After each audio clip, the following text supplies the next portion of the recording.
Congress party अपने planning और policy making में जिस तरीके से तब्दीलियां ला रही है, ये एक खुश आइन बात है और ये तब्दीलियां वक्त की ज़रूरत भी है।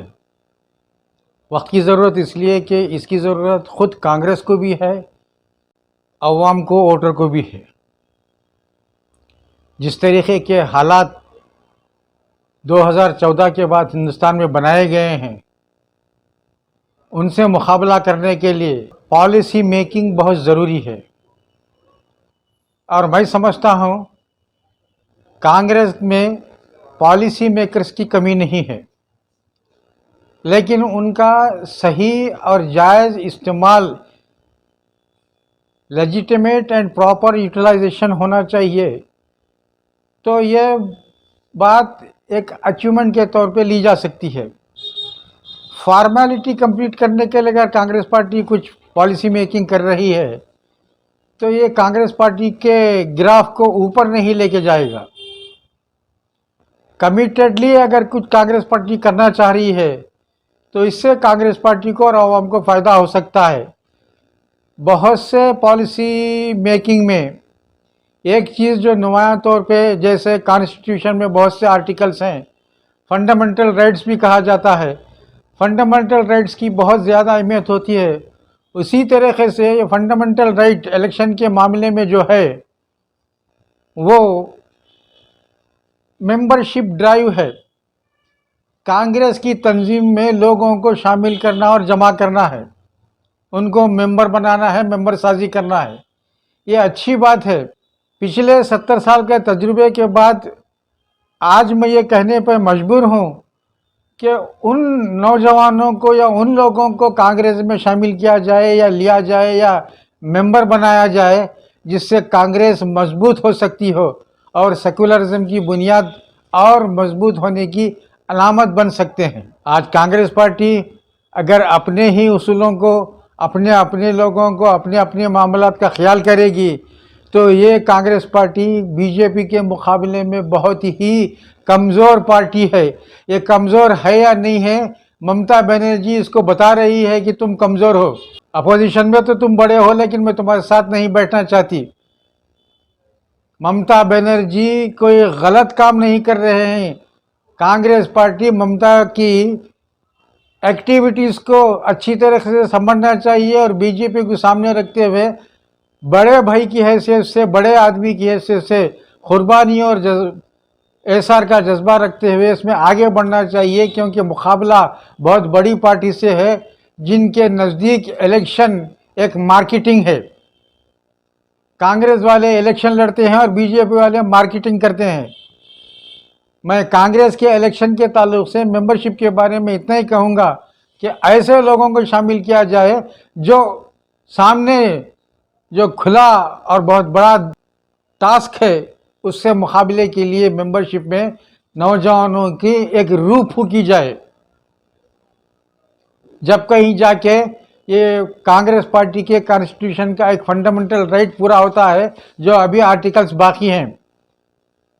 मैं कांग्रेस की पॉलिसी को 30 साल में पहली बार महसूस भी किया और मुझे बड़ी खुशी हुई कि प्रियंका गांधी ने 40% औरतों को वुमेन्स रिजर्वेशन उत्तर प्रदेश के इलेक्शन में देने का जो ऐलान किया है, देंगे या नहीं देंगे वो बात की बात है, लेकिन जिस तरह से ऐलान किया है इससे बीजेपी की नींद हराम हो गई है।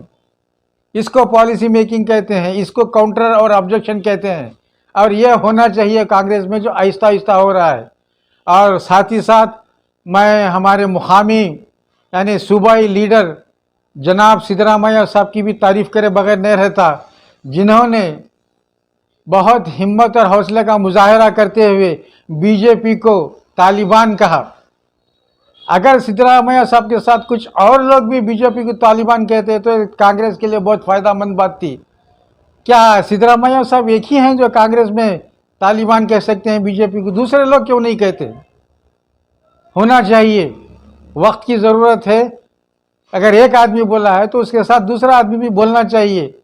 इससे कांग्रेस की मजबूती और कांग्रेस के सेकुलरिज्म के ढांचे को तकबीयत पहुंचती है। मेंबर साजी के मसले पर मैं इतना ही कहूँगा कि नौजवानों को इस तरीके से भर्ती किया जाए जिस तरीके से फौज में भर्ती किया जाता है, जो लड़ने के लिए तैयार होते हैं। अब इससे जुड़ी हुई जो बात है कांग्रेस की पॉलिसी से हटकर, मैं वार्ड के काउंसलर से लेकर एमएलए, एमपी और दीगर जितने भी इंतखाबात हैं उनकी तरफ इशारा करते हुए कहना चाहता हूं,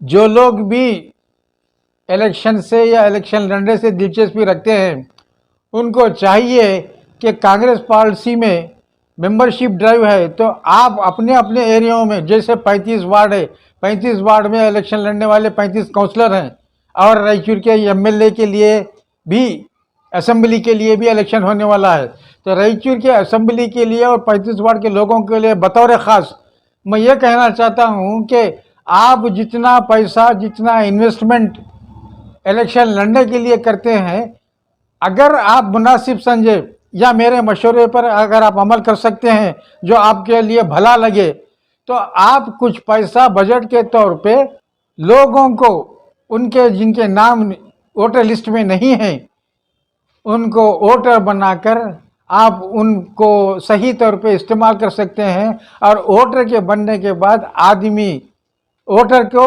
और बनाने वाले को और उसकी तंजीम को, पार्टी को, तीनों को तक़वियत और क़ुव्वत मिलती है। ये एनर्जी और स्ट्रेंथ है। मैं चाहता हूँ कि अभी से जो लोग दिलचस्पी रखते हैं इलेक्शन में, अपने अपने इलेक्शन में कांग्रेस पार्टी के मेंबरशिप ड्राइव के साथ वोटर लिस्ट में जो लोगों के नाम नहीं आए हैं उनके नामों का करने के लिए भी अलग अलग 35 वार्ड में 35 काउंसलर अलग करना, इसकी एक मॉनिटरिंग होना चाहिए। जो होने वाले रायचूर के एमएलए साहब हैं उनकी निगरानी में ये काम होना चाहिए। इसके लिए हर वार्ड का और एमएलए का एक ख़ास बजट होना चाहिए जो सिर्फ और सिर्फ यही काम करे। इसके लिए ख़ास बजट लगाकर अगर लोगों के नाम वोटर लिस्ट में डाले जाते हैं और मेंबरशिप ड्राइव चलाई जाती है तो इससे बीजेपी के मुकाबला करने के लिए एक अच्छा आपको मजबूत प्लेटफॉर्म और एक मजबूत खिले में दाखिल होने का मौका मिलेगा। वैसे कांग्रेस पार्टी की बहुत सी कमज़ोरियां हैं, हमको कमज़ोरियों की नहीं बल्कि वक्त और हालात के मुताबिक जो काम करना चाहिए, ये काम करने से कांग्रेस को एनर्जी और स्ट्रेंथ मिलती है।